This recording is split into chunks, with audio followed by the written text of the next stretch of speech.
Hey, what's going on, guys? It's Jack. Back in to bring you my guide to timing your plus 20 Neltharus. In this, we're going to go over some of the difficult areas for trash that you have to deal with, as well as targets you need to be able to focus down, some routing options that you have on hand, and what is going to further accelerate a lot of these boss fights. I won't go over every single mechanic at this point because we've seen them, but I will give a couple tips and tricks for some of the bosses where it's going to be appropriate. Of course, if you're enjoying the content, make sure you subscribe to the channel and check out our Patreon. Starting it off, a few different routes are different throughout this dungeon, but they all kind of lead to the same area. Going up to Magmatusk, the biggest thing you need to do, focus down the Thaumaturges. These guys are going to try to power up the aura elementals and make sure they pulse crazy damage. You can always, on bolstering weeks, for example, keep the shields on the aura elementals, or if you have like a mage who could spell steal them, they can just store up a ton of them and make themselves super insanely tanky. But at the end of the day, you could pretty much hard chain pull this part of the dungeon as long as you're killing each of the Thaumaturges in time. That's the biggest thing.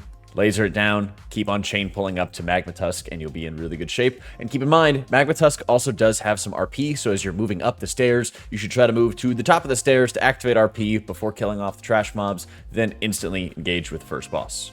One of the biggest things for this fight, as you may know with Magmatusk, is placing the magma puddles, making sure you're facing them, facing the boss's charge away from said puddles. I think the biggest thing that people really struggle with is some of the gaps in the rooms where they sort of like let an errant charge of the boss bring them all the way to the other side of the room. The easiest way for the tank to do this is when you walk into the room, there's a very lengthy wall on the left side, right when you walk in. You could then use the entirety of that wall to be able to maneuver, and then once that space starts filling up, you'll be into the back of the room around where you came in, and you can start following along with the other side. It makes it really easy if you are constantly having the boss being fairly close to the wall, maybe like 10-15 yards away from the wall. That way the movement is going to be minimal, and if you have any melee players, they can get back up onto the boss as quickly as you can. And it's also good to have more or less like a peninsula of space, I like to think of it, when Magmatusk charges, so that you're going to have multiple points for melee to be able to stand. So if they can stand near, for example, like the boss's front left foot, usually the magma waves are just coming out of his rear, and then it makes it a lot easier for melee to be able to maintain uptime, dodge, and still do good damage throughout this encounter. Keep in mind that every single burst of the dots that are coming out is going to lengthen the time of the dots. So if you have immunities that could remove those dots, you want to save those for the end of the encounter.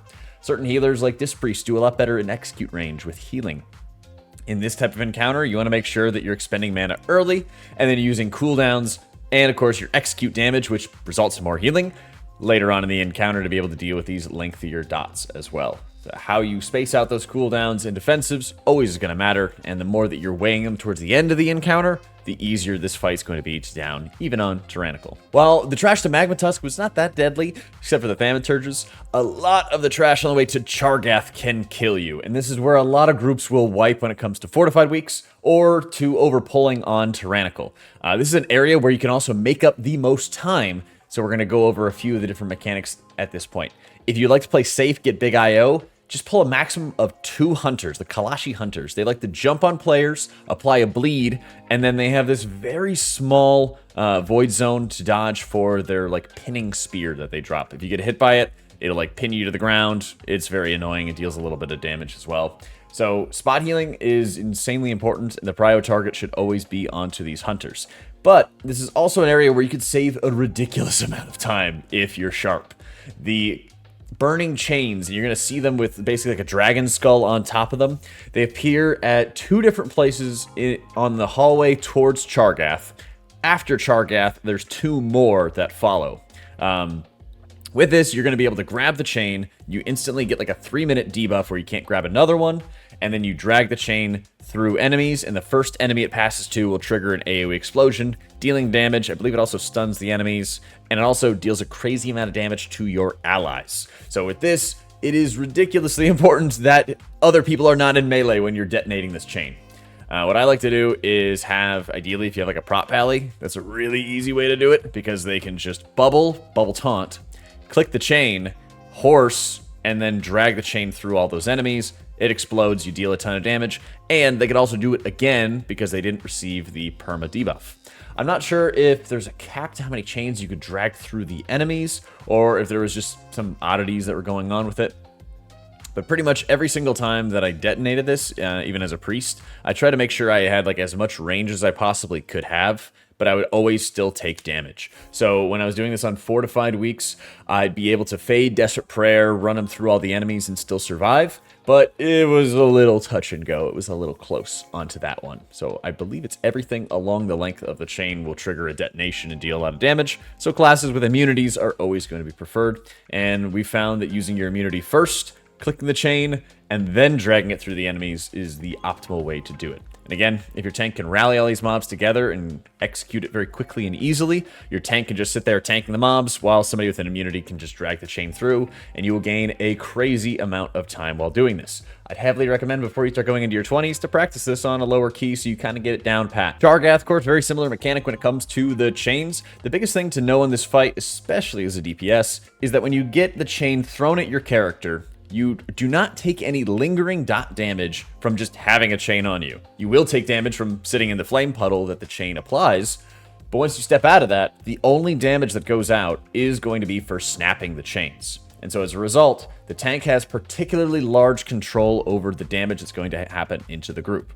Now, whether you have certain abilities like Zephyr, which could provide damage reduction to everybody in the team, and you could snap 2 chains quickly or something, you just generally have a lot of time on this fight, and a lot of people are bricking their keys to just rushing through breaking these chains and snapping them.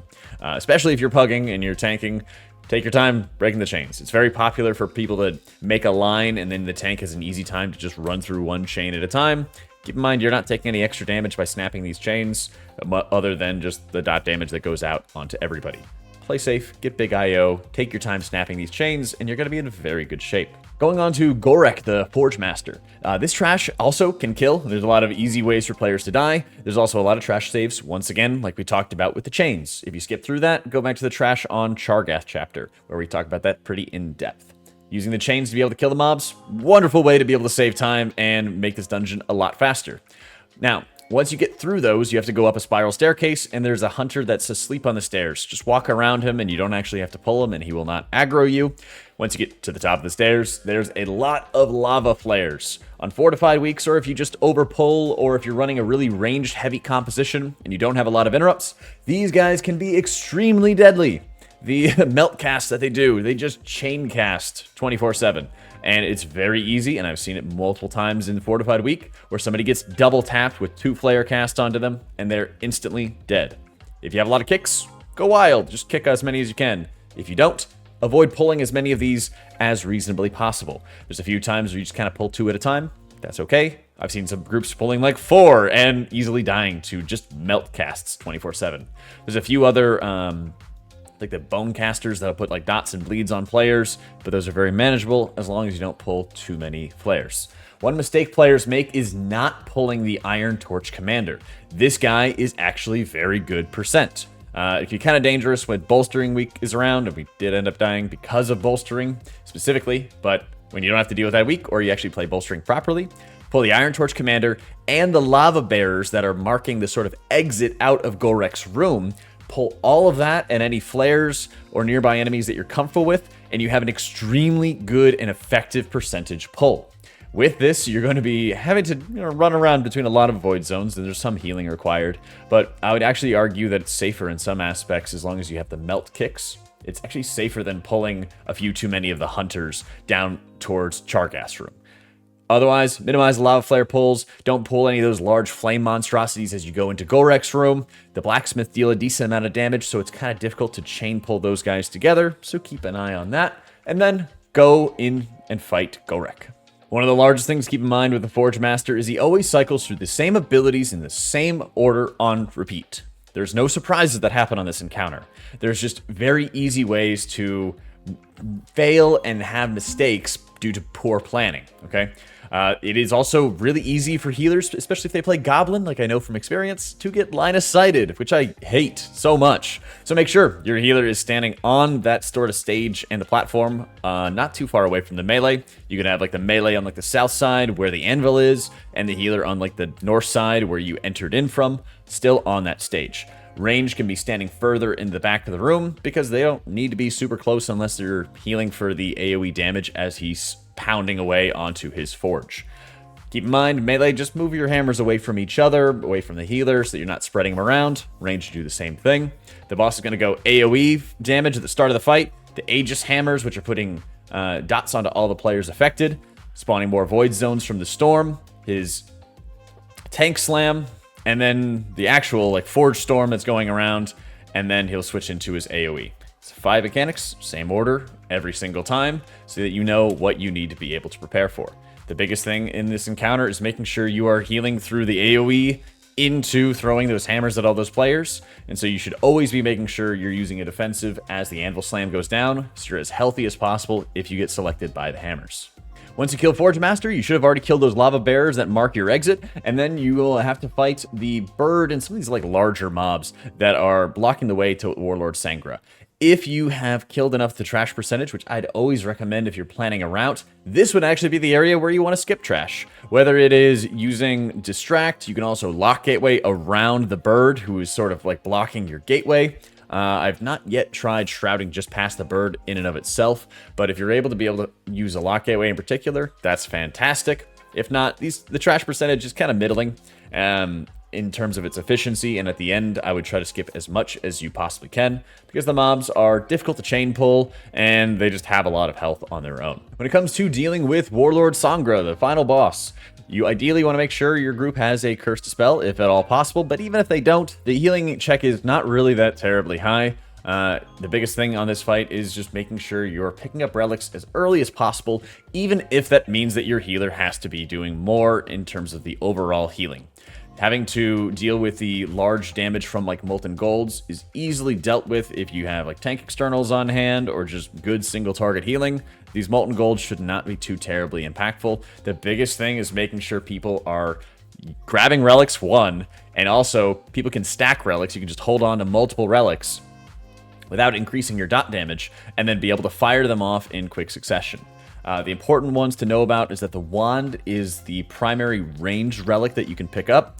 There's, I believe, the orb, which charges you into the boss when the shield is up. The boots are a stomp, and I believe there's another final one, which is like a seed, and then that's just an AoE that you need to be close. So most of them, you need to be very close into melee, and the faster that you cast them, the easier of a time that you're going to have throughout this intermission. Alternatively, you can also wait for 3 waves. There's 3 waves of the void zones that spawn for the intermission. Once you see 3 different waves spawn, you can plant your feet, cast the relic, then you'll be able to crack the shield. But in general, especially for tanks, I'd probably be using your big defensives, specifically at this point, grabbing multiple relics so that you can chain cast the relic effects, even survive one of these void zones if you actually needed to, and be able to break that shield as fast as you possibly can. In general, we try to be able to like stack players with their relics, get them dispelled, so we're reducing some of the dot damage, particularly dispelling the ranged players first, since they're not going to be in range of any AoE healing spells most of the time, but you have to be able to do what you can. Also, don't kite the Ember out of melee range. Try to keep it in melee as best you can, whether you're the range fixate target or you are the tank. Just the faster you kill it, the more space you're going to have to work with. And for the tanks, if you're able to bring the boss into the middle of the room, the easier it is to be able to see all those void zones and where they're going to be able to land. Thanks so much for watching, guys, and huge shout out to our patrons who are making all of this content possible. If you'd like to join them, be sure to check them out in the description down below. And if you have any questions about routing or some of the strats that we're using in these dungeons, feel free to let me know in the comments as well. Thank you for watching, guys. Let me know what other dungeons might be giving you some trouble in Season 2, and I'll catch y'all next time.